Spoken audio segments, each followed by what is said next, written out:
The hustle and bustle in Clayton this morning included these Santas who came without warning. You're not going to rhyme this whole thing, are you, Steve? Well, that was my plan. Is it your pet peeve?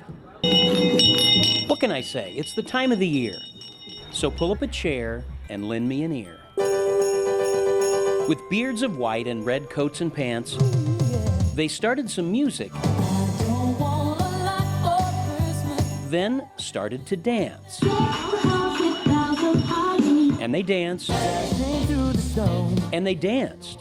'Tis a Christmas tradition, no matter the traffic or weather condition. Every year we go out and celebrate with different organizations, and today is Toys for Tots. Yes, these boxes you see is the reason they're here. And people brought gifts from far and from near. So this is our annual Toys for Tots and Coffee with a Cop event. It's for the kids, and everyone needs a little holiday joy.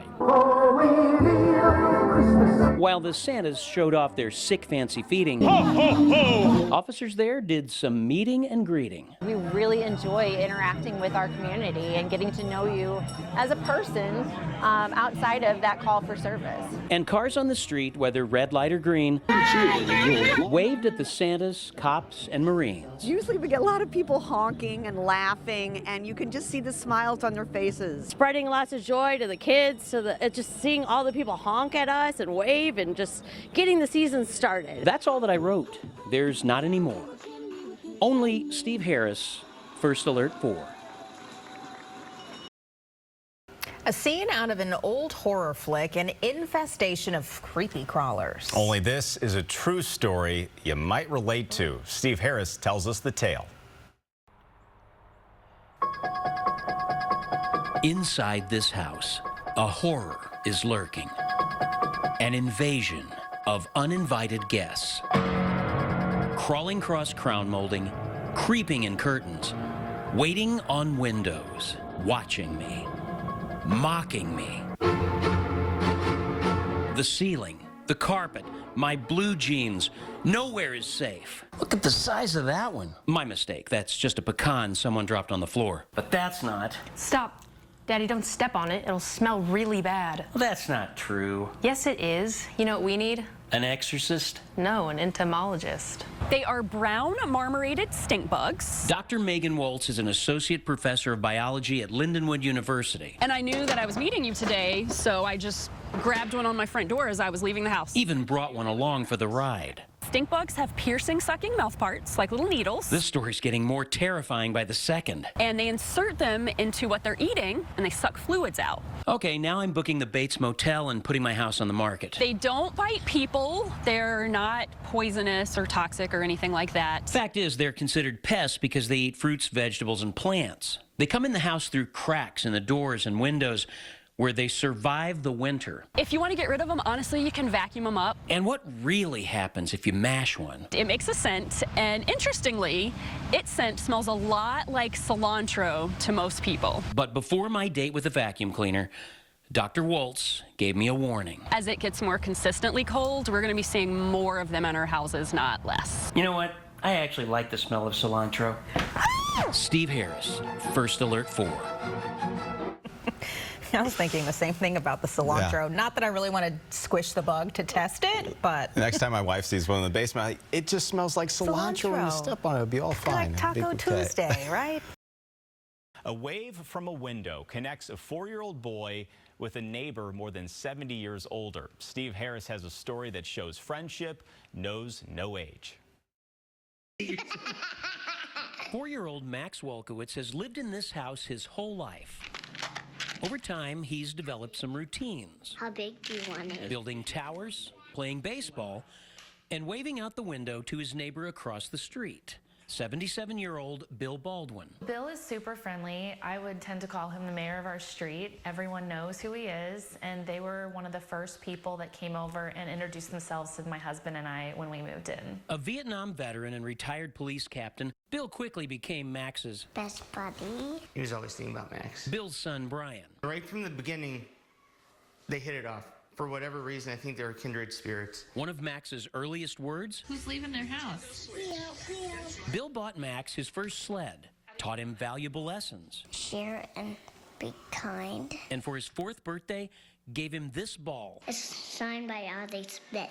Most days, like clockwork, they'd meet.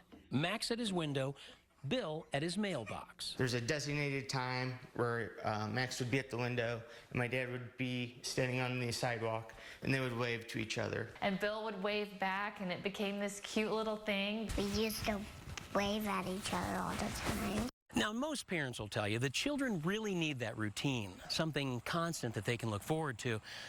But you see, time has this really bad habit of changing things. Last Monday, Bill unexpectedly passed away at home. It was very sudden. It was completely unexpected. And I don't know that we were really prepared to navigate that. Ashley posted a video and a story about the two buddies' routine. A touching image that touched many. You know, as cute as we thought their little friendship was, I'm now realizing how important it was to Bill. Now she had to tell little Max that the next time he looked out the window, Bill wouldn't be there. As hard as it was, they told him the truth, and that Bill would be in the stars looking down at night. He asked me the other night, you know, which one is he? And I told him I didn't know, but that we could go outside the next time that they were out really bright and pick one out for him. Max knows even though he won't find Bill across the street, he can always look up. But I can wave at the Star Bill. And believe that Star Bill is waving back. Steve Harris, News 4.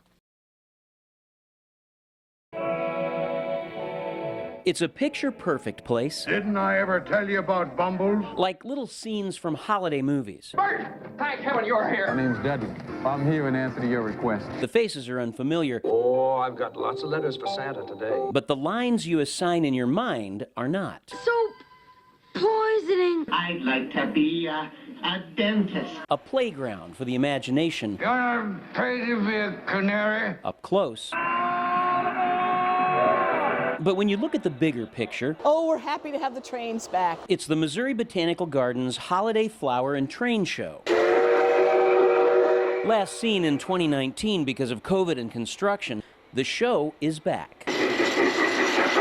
And Floral Display Supervisor Pat Skate couldn't be happier. It's a whole new look, a whole new space. Inside the Emerson Conservatory, a sight for sore eyes of all ages and aliases. Joni. Joni? But my real name is Joan, and I'm 6 years old. She likes searching for Santa. And there's like one Santa right there, and there's like one over there in the sleigh. Oh, and before I forget, there's flowers in here too. We have about 600 in here currently at this time. The miniature models are surrounded by seasonal staples. All the poinsettias have been in the queue, and everything that you see here we have grown in-house. And the show's star? This rare specimen. These rare ones are the ones here, kind of the salmon with mottled pieces of red in there. And they're unnamed? They're unnamed at this point. It just has a number. You know it'd be a good name for it. Steve. Wishful thinking. But can you blame me? Here in the middle of a fantasy land of flowers, festive scenes. Life was like a box of chocolates. Okay, not a Christmas movie, but that's what popped into my head. It's the holidays, it's fun. I think we've been doing it for so long, too, now that people look forward to it and they'll be happy that it's back. What matters is deciding to get on. Steve Harris, First Alert 4.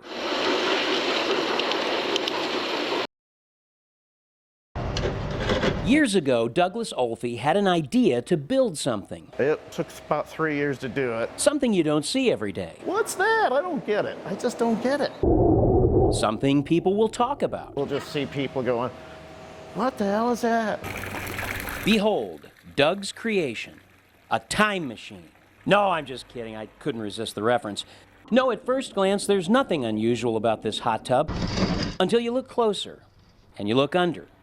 This one has wheels, brake lights, and a license plate. I had a trailer I used to haul wood around in. I go, what if I took that trailer, put a hole in the middle, and stuck a hot tub with the feet going through the hole? A fully functioning... 4 jets in there, you can adjust any way you want to. Mobile hot tub.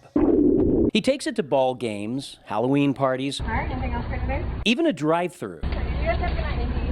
And when people see him with his special spa in tow, he gets this question a lot. They go, why? Mostly why, not, you know, they know what it is.